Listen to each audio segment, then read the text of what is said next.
let me give the professional one first. So the professional one is I've been writing for 12 years. I've been writing since college. I'm 33, and it has really been an amazing, very serendipitous journey. I'm very lucky as well. I met my literary agent when I was 22. Wow. Uh, yeah, crazy stuff. Like crazy how that happens. I got into his writing workshop in New York City when I was 22. He has been like a mentor to me, a guru, a writing guru, and he stuck with me. He saw even that first day that I went in there. He saw what I was about. He saw my vision for things, and he stuck around for three shitty books until we finally got to this one, the Sanhedrin Chronicles, and we felt ready to put it out into the world and ship it to publishers and see what they said.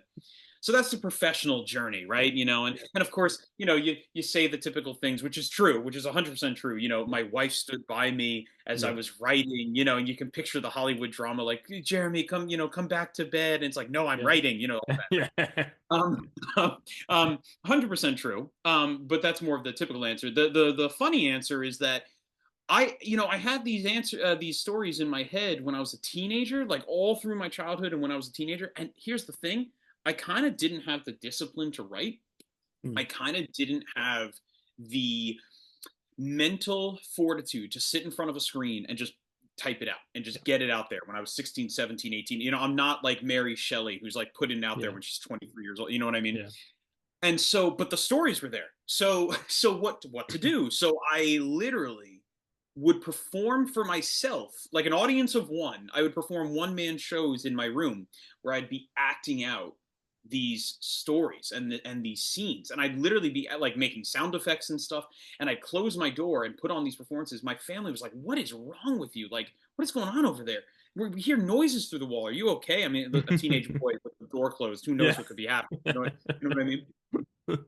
And the truth of the matter is that I was doing this even into college. There would be times where, like, the boys, the college roommates would go out for, to the club or whatever, or to the bar, and I maybe would stay behind a little bit, and I would find myself alone, and I'd literally just like, all right, time to act it out. Like, I've got to like get it off my brain. And I said I really have to get it out and onto paper. My brain is gonna explode. So that is like the true origin, right? Mm.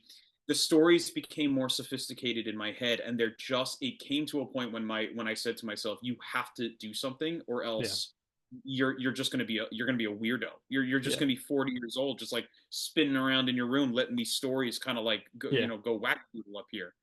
Um, so, so I was kind of, you might say, I was kind of forced into it by my own psychosis.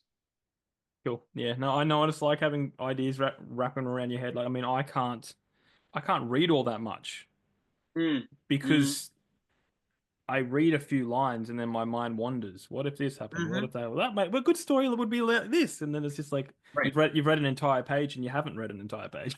You have to That's go right. back. I know exactly what you mean. I know That's exactly.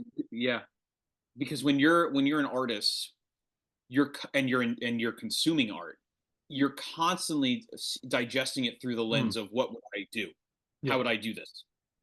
And yeah, it's a curse. It's a blessing and a curse, right? yeah, Because you're learning how to tell your own story, yeah, but you can't it's you can never go back once you understand this is who you are and this is what you want to do with your yeah, life. You can never go back to just consuming art yeah, and just letting it wash over you. yeah.